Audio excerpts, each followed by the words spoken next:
If you're a runner and you keep telling yourself, I should strength train, but somehow you never actually do it, well, you're not alone. I've coached over 100 runners at this point, and this is one of the most common patterns I see. You understand strength training is important. You agree it helps. You might even start doing it for a few weeks, and then it disappears. Not because you're lazy, but because the way strength training is usually presented to runners doesn't fit the reality of your training.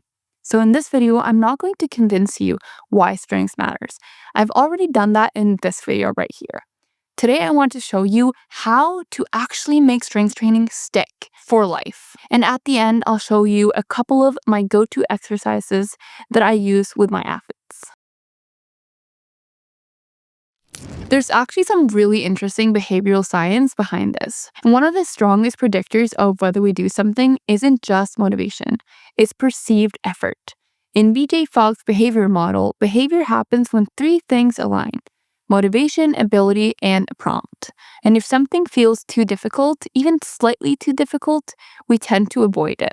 And James Clear talks about this in Atomic Habits with the idea of reducing friction and becoming 1% better. I personally love Atomic Habits, so I highly recommend reading it if this resonated, and I'll leave a link to the book along with some other books I love down in the description. Strength training often feels like this to runners. I ran today, and now I need to drive to the gym, change clothes, do a full workout, get sore, and spend another 45 minutes and shower again. And your brain simply says, too much. So you skip it. Not because you lack discipline, but because the barrier is too high.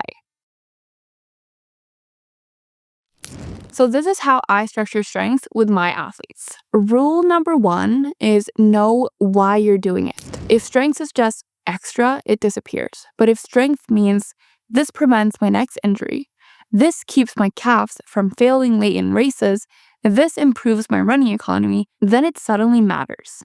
Research in runners show that properly programmed strength training can improve running economy and performance. For example, reviews in Blagrove et al. From 2018 and Balsarov Fernandez et al. From 2016 found that strength training can reduce the oxygen cost of running and improve performance in trained runners, but only if it's done consistently. Rule number 2 is integrated into your run. So strength shouldn't feel like a separate workout. Running is still the priority. Strength supports it. So instead of writing something like run 40 minutes, I might write 40-minute run at 135 heart rate plus 5 minutes of strength. So now it's a part of the session, not optional. Rule number 3 is start with 5 minutes. This is a mindset shift most runners need. 5 minutes is small enough that your brain doesn't resist it. And once you start, something interesting usually happens. 5 minutes often turns into, well, I might as well finish the sets. But even if it doesn't, you still have built the habit. Habit first, optimization second. And this is where things get more nuanced. Strength training should ideally be individualized. A marathon runner training high mileage has very different needs and recovery capacity than a 5K runner who's limited more by time than fatigue. Your strength training should change depending on your race distance, your total running load, and your recovery capacity, because strength should support your running, not compete with it. And this is actually exactly why I built my programs the way I did. Instead of one generic strength program, I created bundles that combine a running plan and a strength program for that specific race distance. So the strength training work is designed to fit naturally into the running load. When to do it, how heavy to go, how many reps, and how it changes depending on the training phase. Because the goal isn't to just lift weights, the goal is to strengthen the areas that actually limit your running performance. And that's really, really important for runners. And one pattern I see again and again with runners is undertrained calves. And there's a good reason for that. Research shows that the ankle joint contributes roughly 35 to 50% of propulsive force in running. The soleus muscle alone experiences forces up to 6 to 8 times body weight during the stance phase.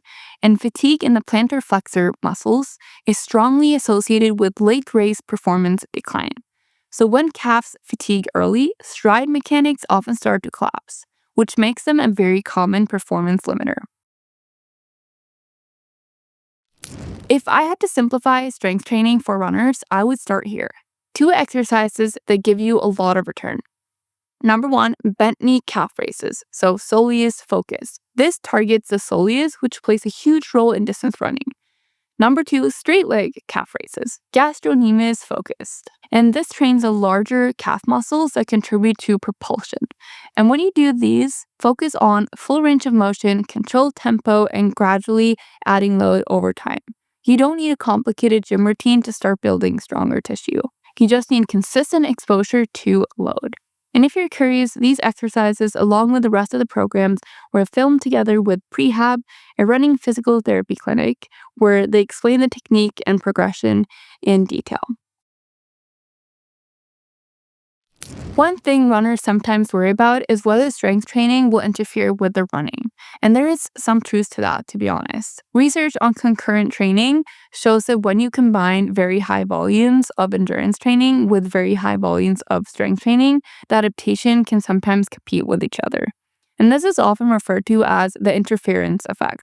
And a well-known review by Wilson and colleagues looked at this relationship and found that the interference effect depends to pair when both strength and endurance training volumes are very high, which makes perfect sense. But here's the important part. Most recreational runners are nowhere near the level where this becomes a real problem. The much more common issue I see is actually the opposite. Runners start strength training, do it for a few weeks, and then stop. So if strength training hasn't been sticking for you, it's probably not a discipline issue, it's a friction issue. So reduce the barrier, start with 5 minutes, target your weakest link, and integrate strength with your running instead of treating it like a completely separate workout. That's how strength becomes a part of your identity as a runner, not something you start and stop every few months.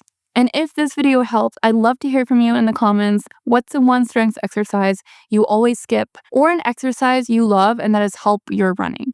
And if you want more science-backed training advice for runners, make sure you're subscribed. And if you like this video, I'm sure you will love this video on what actually improves recovery for runners, ranked by science.